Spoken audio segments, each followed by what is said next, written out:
Tapi yang beruntung yang mengerti ilmu kolbu plus mengerti ilmu cara niup. Orang baca Quran niupnya bukan gitu Pak, ada caranya. Mau diajarin Pak? Terima kasih. Assalamualaikum warahmatullahi wabarakatuh. Yang pertama, ini masalah kolbu ini. Saya berusaha pernah mendengar bahwa Al-Fatihah itu adalah obat dari segala penyakit. Sehingga begitu bangun tidur, pengen minum, ditiupkan Al-Fatihah. Tapi ada yang mengatakan dari segi medis meniup makanan itu adalah tidak baik. Jadi bagaimana kontradiksi dari satu dan yang kedua? Satu dulu Pak. Nggak kejawab nanti ya. Antara ahli medis dan ahli kolbu itu yang beda mazhab. Tapi yang beruntung yang mengerti ilmu kolbu plus mengerti ilmu cara niup. Orang baca Quran niupnya bukan gitu Pak, ada caranya. Mau diajarin Pak? Bahasa Arabnya yanfus gitu beda. Itu bukan tiupan itu mindahin CO2 itu. Yanfus itu tiupan yang tidak ada rasa geraknya gitu. Yanfus beberapa silat saya lihat itu dia punya latihan nafas, tapi itu lebay juga ya. Ini nggak apa-apa juga sih. Gimana? Ternyata bukan hanya itu yang penting.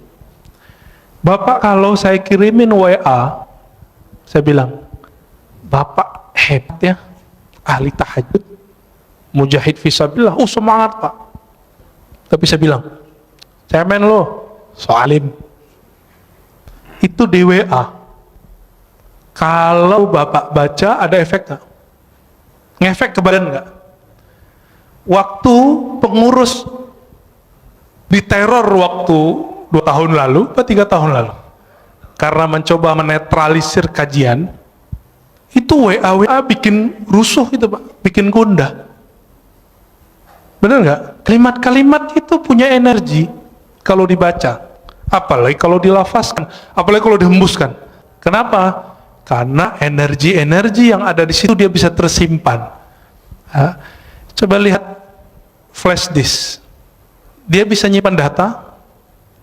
Handphone bisa nyimpan data, maka semua benda-benda itu bisa nyimpan energi, data-data itu. Semuanya bisa nyimpan data. Kenapa sendal Imam Ahmad itu bisa mengeluarkan jin? Seorang laki-laki datang, ya Ahmad, ya Aba Abdullah, anakku, putriku sering kesurupan, kayaknya dipaksa nikah kayaknya. Rata-rata kesurupan, survei kita 70% survei langsung itu karena stres, ditekan. Di pesantren, kalau pesantrennya terlalu keras, kurang menikmati anak kita di kesurupan Pak. Di asrama, di sekolah, apalagi dipaksa nikah sama, dipaksa kerjaan sama, atau lagi pergi berkemah itu ada tekanan, nanti orang itu seruban, itu stres. Tapi kalau ini bukan, ini gangguan sihir, udah stres kemasukan jin. Apa katanya? Maaf saya lagi sibuk, ini sendalku tolong bawa, ketuk aja kepalanya, jangan digambar gitu ya, ketuk kepalanya. Akhirnya dia datang pulang, dia ketuk kepala si putrinya, langsung sembuh. Apa hubungannya sendal sama? Jadi ulama-ulama ahli kolbu itu untuk mengurus orang kesurupan nggak perlu baca ayat Pak, karena dibacain ayat jinnya juga hafiz, diulang lagi hafalannya semua. Dia butuh memori kolbu yang tersimpan di situ. Maka caranya bukan dihembus gitu Pak ya, ditiup. Ini saya tunjukin, kita baca misalnya Bismillahirrahmanirrahim, gitu aja. Dia cuma transfer data aja, data kalimat Al-Fatihah dipindahin ke situ. Diiktikadkan, ya Allah tolong turunkan keberkahan Fatihah ke Abu Sa'id Al-Khudri udah bertahun-tahun diajarkan Al-Fatihah oleh Nabi, tapi satu kali sebelum pulang Nabi panggil, ya Aba Sa'id, nanti sebelum pulang kamu temuin saya. Karena dia punya bakat ngobatin. Nggak semua orang punya bakat ngobatin, Mbak. Jadi bapak ini kalau nggak punya bakat ngobatin, walaupun hafiz Quran, apalagi cuma hafil qul huwallahu ahad, jangan coba-coba ngeruqyah. Abu Sa'id orangnya berani, nekatan orangnya. Apa kata Nabi? Nih, saya kasih kamu hadiah. Ditunggu-tunggu, ternyata yang dibaca Nabi apa? Al-Fatihah. Tapi baca Fatihahnya beda zauknya, beda waridnya, beda ahwalnya ketika baca Fatihah saat sholat. Saat sholat baca Fatihah itu isinya adalah khudu, kerendahan kolbu. Di saat ini ada zikir obat di situ. Muncul sebuah riwayat hadis dhaif. Al-Fatihah shifaun min kulli da. Fatihah itu obat segala penyakit. Hadis dhaif, tapi Imam Ibnu Qayyim, murid Ibnu Taimiyah, Imam Salafi mengatakan apa? Ini mujarab. Fatihah itu mujarab. Benar Pak, mujarab Pak. Cobain aja Pak. Terus gimana lagi setelah ditiup? Tutup dengan salawat Allahumma sholli ala Sayyidina Muhammad wa ala ali Sayyidina Muhammad. Lalu minta doa, ya Allah, berkahi air ini, jadikan dia obat untuk tubuhku, badanku. Gitu Pak. Jadi jangan pindahin CO2-nya. Oke? Ya. Yang kedua, satu lagi aja. Tambuh. Tambuh, Cia. Iya. Begini Ustaz, jadi di dalam kita menetralisir diri ini, kami sering praktik bahwa menangis itu adalah lambang kecengengan. Jadi kami berusaha untuk tidak menjadi orang cengeng bagaimanapun perasaan, untuk berusaha tidak menangis, sehingga memang sulit untuk menangis. Sedangkan dikatakan kamu membaca Al-Quran itu cobalah menangis, kalaupun tidak bisa menangis berpura-pura menangis. Nah, kontradiksi lagi. Bagaimana Ustaz? Makasih. Hadis Iqra'ul Quran wabku alaihi fa illam tabku fatabaku. Itu hadisnya dhaif tapi boleh diamalkan. Bacalah Quran, menangislah. Jika kamu tidak sanggup menangis, maka kenapa susah nangis? Karena nggak pakai kolbu. Coba urus dulu kolbunya. Urus dulu kolbunya. Nanti Pak, kami 40 hari, saya cuma diizinkan sebelum maghrib baca Quran sama guru saya. Kamu obatnya sekarang kolbu dulu. Fatihahnya, ayat yang lain nanti aja dulu. Dosisnya nanti. Maka saya dulu waktu umur 13 tahun, karena ada kewajiban sekolah harus hafal as-sajadah, sebelum maghrib saya baca as-sajadah, baca aja. Tahu-tahu 40 hari udah hafal. Ketika selesai 40 hari, selesai zikir kolbu, saya baca Quran. Baru di Bismillahirrahmanirrahim, udah nggak sanggup baca lagi. Tersenduh-senduh Pak. Cengeng nggak? Enggak. Saya saat itu merasakan yang ngirim Quran itu ngomong, lagi kirim. So, di zaman-zaman dahulu, zaman-zaman masih pakai surat, kalau orang rindu, maka dia bukalah surat yang ada di lemari, surat dari kekasihnya. Masih ingat nggak? Dibuka, beberapa orang nangis. Dulu saya masih ingat bapak saya pertama saya ke Jakarta itu kirim surat Ananda gitu ya. Itu surat saya simpen itu. Sekarang karena pindahan nggak tahu nih masih ada, kayaknya masih ada. Ya. Kalau saya rindu, dulu kan belum ada handphone seperti sekarang. Saya buka aja itu bisa nangis Pak. Kalau surat dari ayah ibu bisa bikin nangis, bagaimana dengan Allah yang mewasiatkan untuk berbuat baik ke ayah dan ibu? Lebih nangis lagi. Nah, maka munculkan dulu zikir kolbunya, baru kita, inilah ayat pertama, Iqra bismi rabbik, bacalah nama Rabbmu. Jangan pakai dengan itu kalau bahasa Indonesia kesannya dengan nama, kesannya beriringan, padahal bi di situ li taukid. Bacalah benar-benar nama Rabbmu. Siapa nama Rabb kita? Allah, itu zikirnya Allah. Terus semakin kuat menabung nama Allah itu, karena Allah itu besar, maka akan muncul tangis. Tangis itu nggak cengeng Pak. Tangis itu satu tetesnya mampu memadamkan api neraka. Cengeng nggak? Yang cengeng itu nangis kemana-mana, nggak bisa memadamkan api neraka. Api kemarahan istri nggak bisa marah Pak. Ya. Apakah itu cengeng? Tidak. Di Quran banyak sekali ayat-ayat yang menyebutkan salah satu ahwal para kekasih Allah adalah nangis. Ya bukun, ya, mereka nangis. Bahkan ada sindiran orang yang suka ketawa, ya, tertawalah sedikit, nangislah banyak, ada ayatnya. Ini terakhir, Pak. Imam Al-Hafiz Abdul Awwal Abul Waqt As-Sijzi Al-Harawi, guru dari Ibnul Jauzi, guru imam ahli hadis, pakar hadis palsu, didatangi oleh seseorang. Dia pengarang kitab Al-Ba'un Al-Buldaniyah. Ketika dia datang, dia bilang, wahai tuan guru Abul Waqt Abdul Awwal, aku sudah lama ingin ngaji kepadamu, dan aku beruntung dapat keberkahan semajlis denganmu. Mendengar itu, Imam Abdul Awwal langsung nangis. Apa kata beliau? Lau arafta, kalau engkau mengenal aku, mazurtani, engkau tidak akan ziarahi aku. Kalau engkau tahu aibku, engkau tidak akan memandang keberkahan ada padaku. Lalu beliau nangis dan semua yang hadir nangis. Apa kata beliau? Kami dapat hadis, ribuan kali dapat hadis, tapi kalimat yang barusan kami dengar lebih kami suka dari semua hadis yang selama ini kami dengar. Baru sebutkan hadis. Dikasih makan nggak mau makan beliau. Kenapa? Sudah nangis duluan. Jadi majelisnya ahli qalbu dari dulu itu nangis. Dan Imam Abdul Awwal ketika sakaratul maut, murid-muridnya ngumpul. Apa kata salah satu muridnya? Gurunya ini zikir dalam qalbunya, tapi muridnya nggak dengar. Kata si murid yang agak kurang sopan, si muridnya dapat hadis, lakinu mautakum la ilaha illallah, talkinkan orang yang sakarat la ilaha illallah. Wahai tuan guru, baca la ilaha illallah, kata si murid. Apa kata gurunya? Aku sudah di dalamnya, ngapain kamu tegur-tegur lagi? Aku lagi asik, jangan diganggu lagi. Lalu terus menyebut Allah, ya Allah. Dan ketika Allah itu terus dibaca dan belum meninggal dalam keadaan menyebut ya Allah. Udah. Inti la ilaha illallah di mana? Allah. Kalau nggak ada kalimat Allah, ada nggak la ilaha illallah?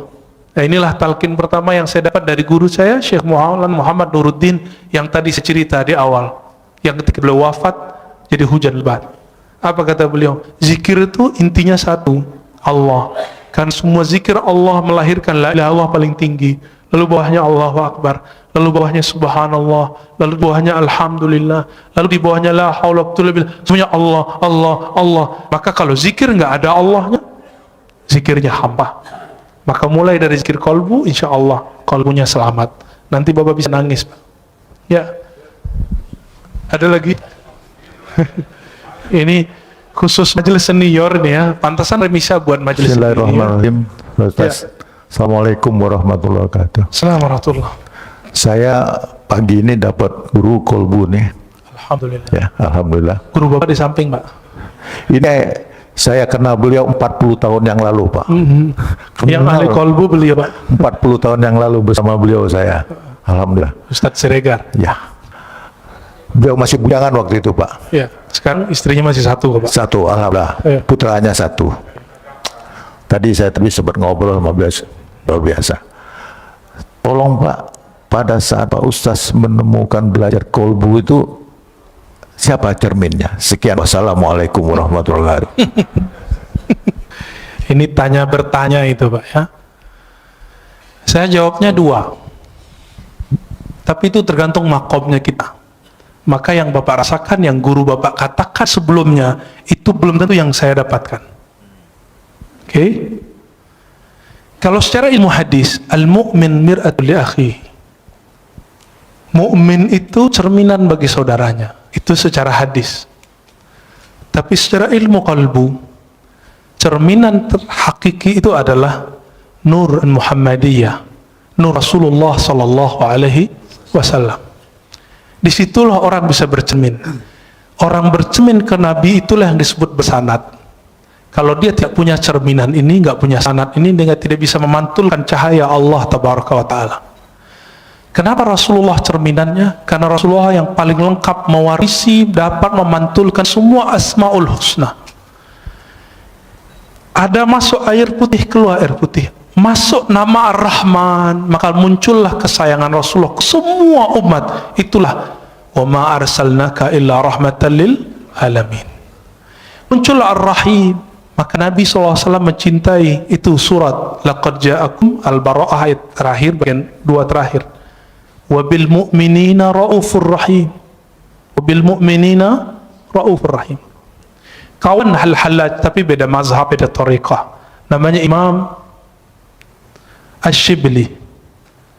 Beliau itu ketika wafat dapat kabar dari seseorang ini memuliakan imam ini. Lalu ditanya dalam mimpi, orang ini bertemu Rasulullah, wahai Rasulullah, kenapa engkau memuliakan si Shibli? Apa jawaban Rasulullah dalam mimpinya? Bagaimana aku tidak memuliakannya? Dia telah menjadikan aku cerminannya. Setiap selesai sholat dia wiridkan, laqad ja'akum rasulun min anfusikum azizun alaihi ma anittum harisun alaikum bil mu'minina raufur rahim. Allah sebut Nabi dengan namanya. Rauf itu nama Nabi, nama Allah. Rahim itu nama Allah. Allah jadikan Nabi itu jadi cerminnya. Maka siapa yang bercermin bersenat kepada Rasulullah, kalbunya bercahaya. Maka ketika orang sholat Allahu Akbar, dia harus bercermin Rasulullah di depannya. Tapi siapa yang bertemu Rasulullah? Yang bertemu Rasulullah roh. Karena roh kita belum hidup, kita butuh seorang mursyid yang menghidupkan, membangunkan. Hei, bangun kamu. Maka guru kita juga berguru dengan bersyukur, berterima kasih kepada guru, baru disebut berterima kasih kepada Allah Ta'ala. Maka ketika orang berguru, itu cara bercermin kepada Rasulullah Sallallahu Alaihi Wasallam. Itu yang saya dapatkan. Mungkin yang Bapak dapatkan, guru Bapak dapatkan beda, ya. Tapi kalau ilmunya dari Allah pasti sama. Pasti sama. Beda-beda ibarah. Ya. Ya Ustaz, singkat aja. Okay. Assalamualaikum Ustaz. Terakhir Pak ya. Iya Ustaz, apakah betul Ustaz Ya. Nabi Ibrahim alaihissalam itu dibakar? Kan sifat api itu diambil sama Allah menjadi dingin. Jadi pertanyaan saya ini Ustaz, betul nggak sih itu ibu-ibu yang sedang masak itu masakannya tidak ada matang karena sifat api ditarik sama Allah? Oke. Itu terima kasih Ustaz. Jangan dipakai lagi Pak ilmu itu ya. Jangan dipakai lagi zikir itu.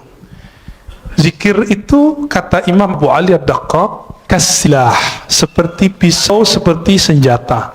Sampai di tangan wali jadi karamat, sampai di tangan fasik jadi sihir. Sama-sama zikir. Sama-sama zikir. Sampai di orang nakal jadi pelet. Sampai di orang tamak, maka waqiahnya bukan untuk ketemu Allah. Waqiahnya supaya ngumpulin harta. Dia rajin waqiah, rajin haji umrah. Sekarang umrah udah nggak boleh. Mau minta ke siapa lagi? Ini mau proyek nih, umrah dulu nih. Sekarang Allahnya nahan dulu, gak usah khawatir ya. Kita sedih, tidak ada orang umrah. Dalam sejarah umat Islam itu udah biasa. Bedanya dulu kaum Tartar datang nyerang, gak ada umrah, gak ada haji. Kalau sekarang yang nyerang virus ya, corona. Ya, dulu ada ta'ud namanya. Dan jadi ini bukan kejadian pertama, dan ini bukan pertanda kiamat sebentar lagi, tahun ini sudah keluar Dajjal, bukan ya, itu hoax itu. Kalau ya dari dulu dong keluar Dajjalnya.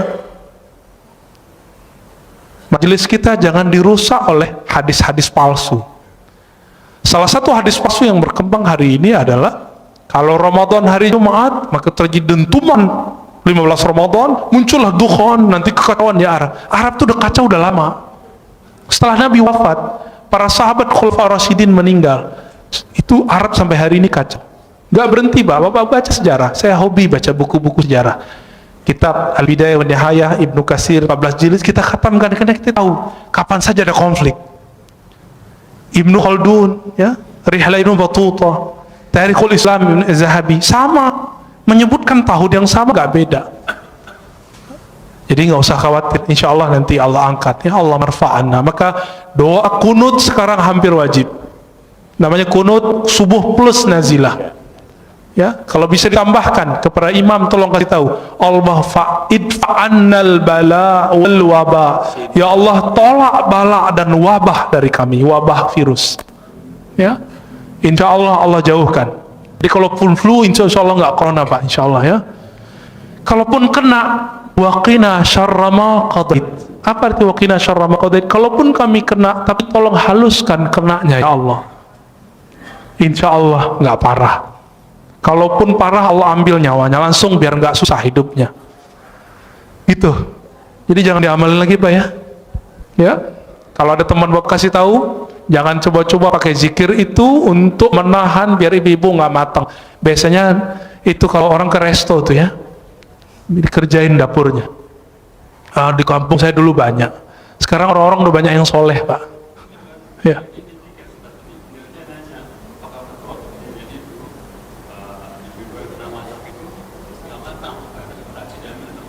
Oh enggak, itu mah ngakal-ngakalin aja ya. Yang pasti di situ muncul kaidah Ahlussunnah. Apa kaidah dalam akidah Ahlussunnah? Api itu tidak membakar karena zatnya, tabiatnya. Karena hukum konstannya enggak. Tapi api itu membakar karena izin Allah. Apa kalimatnya? Ayatnya gimana Ustaz? Ya nar kuni bardan wa salaman ala Ibrahim. Wahai api, jadilah kamu kuni itu kan asalnya kun, karena nar itu dia bukan benda yang berakal, disebut kuni, disebut dia feminim pakai ya, kuni, hendaklah kamu menjadi keadaannya dingin. Maka kalau api selama ini panas itu karena Allah emang titahkan kamu bakar. Sampai sekarang di kampung kita masih banyak ilmu debus, nggak pakai sihir. Cuma pakai sholat 2 rakaat, zikir sesaat, mereka langsung nggak kebakar. Tapi kita cek di luar itu nggak bisa dia ya. Itu cuma karena dia zikir. Dia lagi ngamalin Bismillahirrahmanirrahim, ya duru, ingin bukti. Jadi dia lagi ngamalin ilmu Nabi Ibrahim. Ya Allah, saya pengen bukti kalau benar ayat ini, benar hadis ini, kalau siapa yang bersama Allah tidak ada yang menyakitinya, buktikan aku ambil api, jangan bakar diriku. Betul. Dan saya punya guru itu. Coba, alhamdulillah ibu saya dulu larang. Almarhumah ibu saya mengatakan, kamu mau jadi apa? Gak usah belajar itu. Lalu ketemu guru kami yang lain, Maulana Kasril namanya, mau jadi emosional atau jadi penyabar? Saya jawab, ya penyabar lah. Kalau mau jadi penyabar, hindari ilmu-ilmu kebatinan, meskipun boleh secara hukum syariat. Makanya saya nggak belajar ilmu-ilmu aneh Pak. Ini belajarnya ilmu silat lidah aja. Ya, jadi tidak benar semua api saat itu cuma satu api, tidak semua api. Ya, siapa juga yang masak saat itu? Ya, ngopi. Ya itu khayalan orang lagi mentafsir. Terakhir Pak Mirwan. Assalamualaikum warahmatullahi wabarakatuh. Assalamualaikum. Tadi Ustaz katakan Sayyidina Umar Ya. minta kepada Bilal supaya azan mengingatkan kita kepada Rasulullah. Sallallahu alaihi wasallam. Kebetulan tadi juga imam kita Hasanuddin Sinaga jadi imam. Sinaga apa Siregar? Sinaga. Sinaga, sorry. Kita rindu suara beliau ini. Karena tahun 97 dulu beliau ini imam di sini. Alhamdulillah. Makanya kita rindu. Ini siapa yang bawa ini? Bang Adek tadi ya. Kalau bisa sering-sering bawa Bang Adek. Alhamdulillah. Yang kedua mengenai tunggu dulu. Alhamdulillah lupa. Ya. Tadi apa ya? Mengenai suluk tasawuf di kampung saya itu banyak Ustaz. Oh iya. Cuma kami dulu sebagai pemuda menganggap ini ilmu Apa ini? apa ini pelajarin ini. Nah, Iya. setelah di Jakarta ternyata Pak Ustadz memberikan yang sebenarnya, ya bagaimana ilmu itu dilakukan. Sehingga Pak Ustadz yang masih muda, masih seumuran anak saya, tapi emosinya tidak tinggi. Sementara saya masih meletup ini. Gimana kira-kira Ustadz? Demikian. Assalamualaikum warahmatullahi wabarakatuh. Assalamualaikum warahmatullahi wabarakatuh. Betul, orang berguru, berlatih, bersanad, istiqomah, dia melewati umur fisiknya. Maka guru-guru kami, di mudanya mereka sudah jadi syekh. Syekh itu artinya orang tua. Dan saya dikasih gelar syekh oleh guru saya umur 27. Umur saya sekarang 34. Jadi masih jauh dibandingkan imam kita. Tapi umur 12 tahun saya sudah belajar zikir, alhamdulillah. Umur 13 kita riyadhah. Dan riyadhah itu latihan itu, riyadhah artinya latihan yang berulang-ulang. Kami kerjakan sampai hari ini. Sampai hari ini. Kami nggak perlu banyak-banyak ilmu, dikit tapi kami amalkan. Zikir itu dari pangkal sampai ujung, zikir intinya cuma Allah. Maka kami zikir Allah setiap hari. Itu aja setiap hari. Guru saya mengatakan, hei, kamu mau bahas apa saja, semua wali zikirnya ini. Betul, kita udah ketemu banyak wali-wali Allah, dan semua zikirnya ini. Nggak lepas dari nama ini. Dan ternyata inilah warisannya Nabi Muhammad SAW yang orang banyak lupa. Orang kalau nuzul Quran cerita apa, nggak cerita zikir. Ya, orang cerita zikir bahasnya sunnah bid'ah lagi, nggak jadi zikir-zikir. Ya, yang di kampung bapak itu, bapak yang Aceh kan, ya, itu ada Syekh Muda Wali. Syekh Muda itu gelar khas orang Sumatera Barat. Jadi orangnya masih muda, dia disebut Syekh tapi muda, maka disebut Syekh Muda, Syekh Muda Wali. Tapi tinggal di Aceh, orang Jamek, tamu orang Aceh. Tapi mereka entah lebih tua dari orang Aceh, karena orang Aceh kan campuran. Ada India, Pakistan, bahkan macam-macam di situ. Arab apalagi. Jadi kalau orang Aceh rasis nggak boleh. Kenapa? Semua kita pendatang di tanah ini. Siapa yang tahu kita ini asli Jawa, Sunda, Padang, Kalimantan? Siapa yang tahu? Dicek genetiknya, ternyata wong Cino. Ya, ini matanya mata sipit-sipit semua. Tapi benci Cina kan aneh. Benci Arab, ternyata hidungnya ada sedikit Arabnya. Tuh.